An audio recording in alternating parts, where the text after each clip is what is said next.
Welcome back to the Deep Dive. Today we're looking at something really practical. It's basically a complete script for navigating a flight in English. Right. From the moment you step on board to when you land. Exactly. But we're not treating it like just a vocabulary list. Think of it more like a strategic guide to communicating effectively on a plane. Yeah, moving beyond just getting by.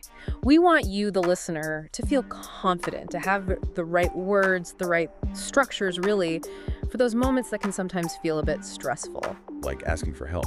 We're dealing with a small problem. Precisely. The goal is smooth, predictable interactions, turning nervousness into, well, knowing exactly what to say and expect. I like that. Service fluency, you could call it. So our mission today is to break down, I think it's 11 key scenes, highlighting the essential phrases, but also why they work. Okay, let's dive in. So it kicks off the moment you board, that initial handoff. This is where the level of formality gets set. Instantly, yeah. The flight attendant needs to check who you are, where you're sitting. And that first line is pretty much standard, right? Welcome aboard.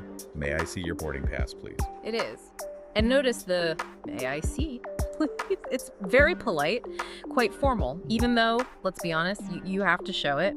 It establishes this respectful tone right away. If you mirror that politeness, it just makes everything else easier down the line. Right. It's like a polite command. Yeah. But what if you're, juggling bags, maybe your phone, and you can't find the pass immediately? The script sort of assumes you're ready. That's a good point. Happens all the time.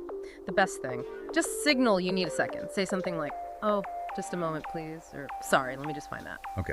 So you acknowledge the request, manage the pause, keeps it polite. Exactly. Avoids that awkward, fumbling silence. Got it. Okay, so you're through the door. Next up, finding your seat. What if there's a mix-up? Your ticket says 12A, someone's sitting there. Ugh, the classic seat dilemma. The source material shows the attendant handling this really well. They don't focus on the problem, they jump straight to the solution. How so? They'll say something like, "Oh, looks like a small mix-up. Could you take 12B instead? It's the same row, still by the window." See? No blame, just a fix. Swift. I like that.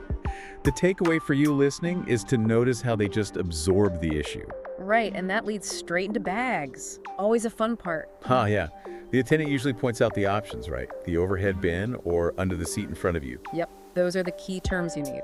Overhead bin, under the seat. Knowing that helps. But what if your bag's, really heavy? It feels awkward sometimes asking for help. It can, but you shouldn't feel awkward. The source gives a really simple, polite way to ask. Just, "Oh, this is a bit heavy. Could you help me, please?" Could you? Again, that polite request form. It works wonders. It's not demanding, it's asking for a favor. Maintains that respectful tone we talked about. Right. And then, once you're settled, bag stowed. The final instruction before things get moving. The big one, please fasten your seatbelt before takeoff. Mandatory. Non-negotiable. Okay, so seatbelt fastened. We're moving into the next phase, sort of pre-flight prep, but more about managing potential anxieties. Yeah, takeoff nerves, wondering about the flight itself. First thing is often timing. People get anxious if they feel delayed. So asking about takeoff, how does that go? Again, politeness first. "Excuse me, when will we take off?" is the straightforward way. And the typical answer. Something professional, like, "In about 10 minutes, the captain is just preparing for departure." Mentioning the captain adds that layer of reassurance, things are happening. Right, it signals control. But the bigger worry for lots of people is, turbulence. Absolutely. The source shows the passenger asking, "Is it going to be a smooth flight today?" Seems simple, but it's loaded, isn't it? It really is. It's not just asking for facts, it's asking for reassurance. So how does the attendant handle that? Effectively, they give context. The weather looks good, so it should be smooth. They address the underlying concern by pointing to a positive factor. But what if the weather isn't great? They can't just lie. No, definitely not. They'd manage expectations. Maybe say something like, "Well, we might hit a little chop over the mountains, but it should smooth out at cruising altitude." Honesty, but framed carefully. Okay, that makes sense. Professionalism again. Now, as you're going up, that physical sensation, the ears. Oof, yes. The pressure change. The source has the passenger say, "My ears feel strange," which is pretty common. And the attendant's advice. This is where they shift to practical help. They don't just say, "It's normal." They give you something to do. You can try chewing gum or just swallowing. That usually helps with the pressure. Specific actions, that's useful. It gives you a sense of control. Exactly. It validates the feeling and offers a direct fix. Really good technique. Okay, so we're airborne, ears hopefully popped. Now we hit cruising altitude and service time, mid-flight economy stuff. Drinks, food, comfort requests. This is where efficient communication really pays off. Let's start with drinks. The attendant comes by, lists the options. Coffee, tea, juice, water. Pretty standard. And often they'll ask a clarifying question like, with ice. Ah, good point. Saves time, prevents mistakes. So if you want orange juice, no ice, a simple, polite reply is best. Orange juice, please. And if they ask with ice, just no thank you, just the juice. Clear, polite. Got it. Now, meals. The source mentions the classic chicken or pasta choice. Yeah, that's your typical economy offering. But what if you have dietary needs? That's not in the basic script. Good question. How would you handle that using this polite framework? Well, instead of just saying, I can't eat that, you could state your choice if one works, like, I'll have the pasta, please. Then add a polite query. Just wondering, are there any vegetarian options available today? So make the acceptable choice first, if possible. Then ask politely for alternatives. Smart. Keeps it smooth. And then asking for extras, like napkins. Same principle, right? The source uses, could I get some extra napkins, please? That could I get is your go-to phrase. Works for napkins, bread, butter, pretty much any small request. Okay, moving from food to comfort. Planes can get chilly. Or sometimes too warm. True. If you're cold, the script suggests, excuse me, could I have a blanket, please? Simple, polite, effective. And this is where you often see proactive service. What do you mean? The attendant might bring the blanket and then ask, would you like a pillow too? They anticipate your next need. Ah, nice touch. And it's not just about giving you things. The source mentions the attendant offering to adjust the air vent for the cold passenger. Right. Addressing the root cause, not just the symptom. Exactly. The blanket is just a temporary fix. Adjusting the vent is a better solution. That's great service. Definitely. Okay, now we're heading towards the end of the flight. Time to talk about, well, the unexpected and landing procedures. Right. Things don't always go perfectly smoothly. Spills happen. Yeah, the source uses the example of spill in juice. Your first reaction is probably, Oh no, I'm so sorry. Natural reaction. Embarrassment. but the attendant's response is key here, isn't it? For de-escalation. Absolutely crucial. They immediately normalize it. Oh, it's fine. Don't worry. It happens all the time. That takes the pressure right off the passenger. Instantly. It reframes it from your mistake to a common event we handle. And they back it up with action bringing tissues, offering to help clean up. It's about making the passenger feel okay again. That's really effective communication. Yeah. Okay, so spills managed. Now the plane starts descending. Landing time. Yep.